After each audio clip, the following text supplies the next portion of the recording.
Hello there, welcome to this R2 editorial. I'm Paul Dalton. I'm Tom Quayle. And thank you for joining us on our brand new channel. You may have noticed we changed. Dummy. Yeah, I did a dumb thing. You can find out more details about that in sort of on my personal channel if you find me somewhere. In our last Banana Cast, we mentioned, in a weird tangent, about Top Gear and Jeremy Clarkson. And this morning we got to thinking about the future of Top Gear and what we think of it and the BBC at large. So, it was more a case of I turn around and say, I pay my licence fee, I own the BBC, I employ Jeremy Clarkson, why is there even a discussion? Have a referendum for something that's worth doing. Exactly, yeah, because I mean the BBC... Sorry, Scotland. Yeah, the BBC, I mean, it's run by the government. The Director General is a member of Parliament. And it's an elected official basically. It's not like head of ITV where the guy just gets promoted into the job. That's probably why it's broken. Yeah, possibly, yeah. I mean, the whole reason that the TV licence exists is because the BBC don't do adverts. And so if BBCs did adverts, we wouldn't need to pay our TV licence. There'd be no need for a TV licence. And it gets me thinking that why do we still have a TV licence this day and age? Because the amount of people that don't watch anything on BBC. You know, and they just watch Netflix or Hulu. Well, I suppose Hulu doesn't exist. And then of course the other thing that's come up recently is they're trying to get people to pay a licence fee for mobile devices now. Yeah, anything that can basically need a licence. If you have the ability, whether you do or not, whether you have the ability to watch TV as it airs, whether it's streamed online or actually on the TV. Basically, if you can watch TV as it airs, you need a TV licence in the UK. I mean, there's people in the United States who this doesn't apply to and things like that. And it's backwards. Because I very, very, very, very, very rarely watch anything that the BBC ever does. I haven't watched Doctor Who in years. And when I do watch Doctor Who now, I watch it on Watch. Yeah. I watch like the David Tennant episodes and like the Matt Smith ones. I think I've seen one Capaldi episode. Family Guy, I watch on FX, I don't watch it on BBC Three, and it's an American show. I don't watch EastEnders, I don't watch The Voice, all these big shows the BBC make, I don't watch them. And the thing is, EastEnders and all that kind of stuff and everything like that, surely it'd be a more sensible and a more money-making viable opportunity if they just started putting them in massive chunks onto Netflix. Yeah, not only that, even if you took Netflix out of the equation, if BBC started running adverts, get rid of the licence fee. I mean, think about this, right? If you want a 30-second advert during Coronation Street on ITV, it's £1 million for a 30-second advert in Coronation Street. Yeah. You could get £1 million for 30 seconds in EastEnders. Yeah. You could get £2 million during The Voice. It's like 1.52 million for X Factor, an advert during X Factor. I think it works out somewhere like, take the viewership, divide it by 5, that's how much you can charge, roughly. Yeah, I think that's it. Basing that on sort of like roughly 5 million watching EastEnders each time. It's all about people who are religiously into it, because there is a lot. Yeah, and there's people that do watch it every day when it's on. And you could do, listen, a lot of big things that they have. I mean, you have EastEnders, you have The Voice, Doctor Who, obviously. Match of the Day, Top Gear. Back when that was on, we'll come back to Top Gear in a minute. We'll get to it. Yeah. Match of the Day is a great example because when they have. You can even put billboards on Gary Lineker's ears. Yeah, but I mean when they have the football matches, the soccer matches on like Sky Sports, and it's the Gillette Super Sunday, it's the football, the big game, Chelsea versus Arsenal, sponsored by Gillette for razors, and ITV, it's done by ITV Sport, and they have advert breaks. And they make money on the advert breaks. And Sky Sports make money for their ad breaks during the football match, and they have a big sponsorship deal as well. Yeah, you could have EastEnders sponsored by Pizza Hut, as an example, just a big corporate sponsor, brought to you by Pizza Hut, and then have adverts as well. But coming in and out of EastEnders, you got Pizza Hut, and I say that because Hollyoaks is done by Domino's. Even if they just did it in between shows, not splitting shows up. Rather than sort of like, look at this piffle we've got on BBC Three that nobody's going to watch. 30-second advert. Yeah, just have a little 30 seconds advert, or a minute, so you have 2 adverts. Yeah. And you can make so much money there. Another idea I had, this is going back a couple of years now, I might have mentioned it on one of the Banana Casts, for money making thing, because a lot of people watch Top Gear. imagine you could pay 50 quid, 100 quid to go down and do a lap of the Top Gear test track. Yeah. And they time you, and you can have your time written, and you get the little piece of cardboard, and so Paul Dalton, a minute 53, whatever. So next time I'm watching Top Gear, I know my time. I can see, right, oh, I did better than the star in reasonably priced car. Yeah. I did it quicker than them. Oh, I wasn't quite as quick as James Blunt, but I was quicker than Chris Evans, you know. Yeah. And so there's another interesting one, right? Football on the BBC. Mm-hmm. All them adverts around the pitch. Yeah. How is that not advertising? The BBC does advertise, but doesn't recognise the fact that they advertise.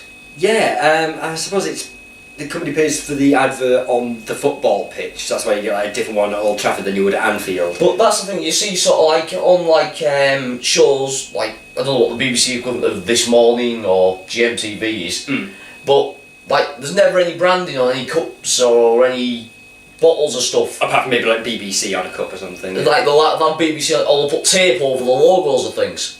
Surely if you're going to do that on breakfast or whatever, or on the one show, you have to do it where you censor the entirety of the football, which means you can't see the players. What's good for one is good for the other, BBC. Yeah, and the other thing as well, because you know, you watch some programmes and they've got that little P in the bottom right corner. Yeah. It's the product placement, and it happens in things like Coronation Street, where they're going to be in a corner shop or a pub, and there's going to be brands. It's like they're not.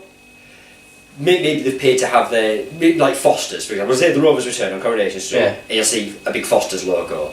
It's not, they don't mention Foster's by name, but like Foster's have said, put our logo quite prominently on the bar, you know, and that's what they do. They commit, and Coronation Street, ITV make money that way as well, for product placement and sponsorship deals, because Cadbury for a long time was the title sponsor for Coronation Street. Yeah, because I always remember that, the chocolate figures coming in and out. Yeah. They could do that. I mean, how much of EastEnders takes part in the Queen Vic? Yeah. I mean, half the episode will be in the Queen Vic. Yeah. And so put it this way, the Queen Vic, it comes across as a cheap and nasty pub because they don't serve any beer that anybody recognises. Yeah, you get the product placement. You can have your Foster's, your Carlsberg, your Stella. Yeah. And that bar must be sick because there's no bar mats, there's no bar towels. Yeah. Exactly. No. When you actually sit there and pick it, I watched one episode of EastEnders and this is the sort of things I picked up on. Yeah, I mean, Yates's have bar towels. I pick up on useless shit and then you realise, hang on a minute, this isn't useless shit. BBC, what are you doing?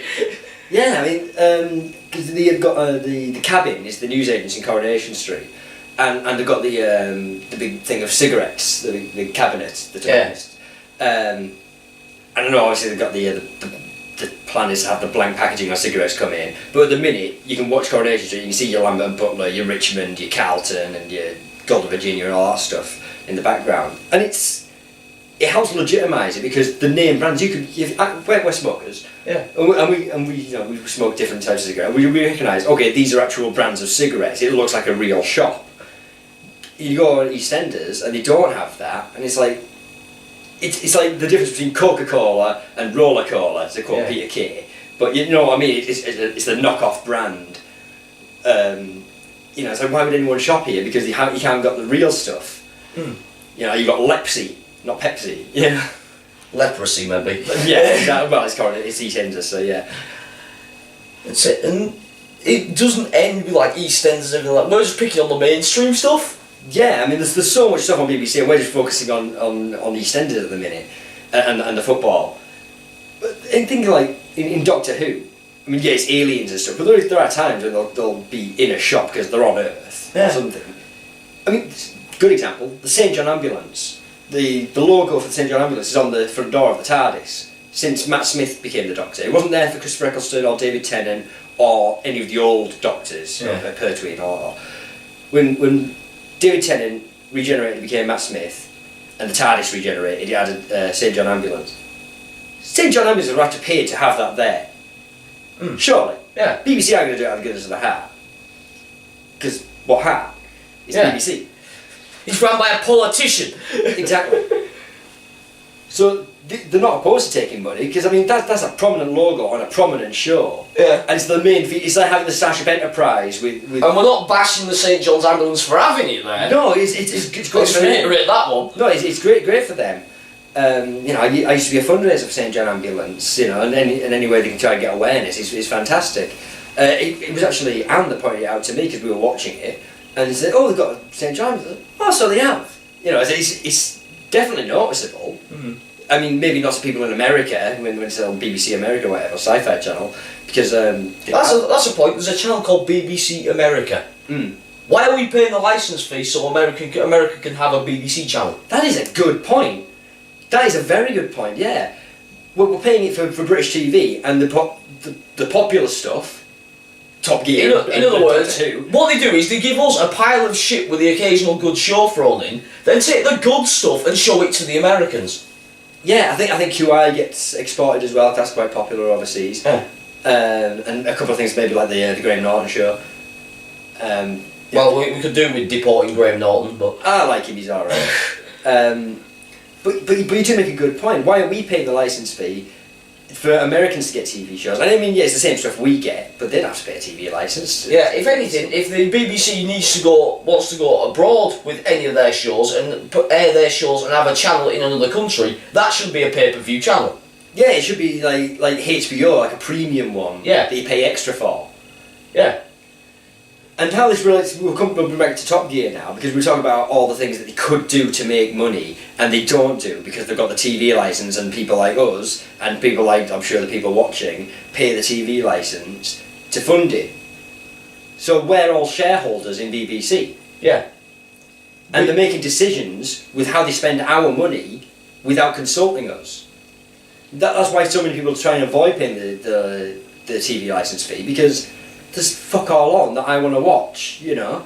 And I don't like the way they spend the money. It's like they spend so much money, millions and millions, to get these fancy sets on the Voice and whatever else, and all these guest artists coming in. How much do the judges make on the Voice? You got fucking will.i.am and Tom Jones and Jessie J. I don't know. I don't watch it. I know those two, will.i.am and Tom Jones. They're on it. Yeah.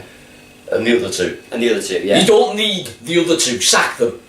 Yeah, exactly. It's will.i.am and Tom Jones, the top of their field. The other two do not need to fucking be there. Yeah, there you go, I've saved you half your judges' costs. Yeah, because remember I auditioned for The Voice a couple of years ago. Yeah. And people asked, if you get there, whose team would you like to be on? I said, I'd love to work with Tom Jones, but as a fresh artist, I think will.i.am could do more for my career at the time. Just coming in, will.i.am could get me right in there. Although working with Tom Jones would be a huge honour and a privilege to say that I've done that. That's what you need. Who's popular right now? Yeah. And can help you. And it's not. I don't mean flash in a pan popular right now. I mean he's got staying power. He's been around for a bit and he knows what he's doing. And legend. Yeah. It's Ric Flair and John Cena, I guess. That's a wrestler fight, or that's a fair analogy, I think, because Morgan Freeman, Jason Statham, if you're doing it for acting. Yeah, exactly. Yeah, they've been around for a bit, and while they might not be everyone's favourite, you know that they're popular and they've got some kind of credibility to them. Yeah, I think that's fair extension. The other two, because they're different than they were last time. Yeah. It's basically chalk and changeable idiots that we can put on the stage with will.i.am and Tom Jones. But just stop putting them there! Yeah. You could replace those two with Ant and Dec. Well, no, because Ant and Dec annoy me, but so does the Voice. The judges do it already. Yeah. Think of the dynamic between Ant, Dec, will.i.am and Tom Jones. American, Welsh and Geordie. Ant and Dec won't last 5 minutes. And Ant and Dec not being a double act as well. There'd be all the dirt, they've worked together for so many years, all the dirt and backstabbing would come out. It'd be great, you'd see a meltdown. Yeah, but we're getting off the point. Yeah, but and as I say, like you say about the sets and the Voice and everything like that, every time and pyro. Yeah, they come up with these short the next season every year, and it's always a new set. Use the fucking old one. And the BBC newsroom, they've got basically a big green room where they just put a guy stands there, or a girl, the newsreader stands there, and they put the graphics all around them, like when it comes to the election, they've got the paths and they've got what the trajectories and popularity and all. It's like, my tax money is going to a big green room and CG things. Have a desk. Yeah. I mean, the folding table and some bits of paper or a laptop. There, read it. That's your job. Read the fucking news. Exactly. So I think they should ask members of the public. I mean, this whole Jeremy Clarkson thing. For those who haven't been keeping up with the story, we get closed notes version. Jeremy Clarkson, one of the producers, got in a bit of a dust-up, allegedly over catering, or over a meal or some kind, and it came to a fist fight. And Jeremy Clarkson punched a producer. And Jeremy Clarkson was on thin ice for a while because he was always causing controversy. So he was suspended from the show. Foreign taxi drivers, for example. Yeah, he was suspended from the show immediately. That week's episode was cancelled and the show is currently on hiatus, not making any more shows at the minute, while this investigation goes on as to what they should do with Jeremy Clarkson.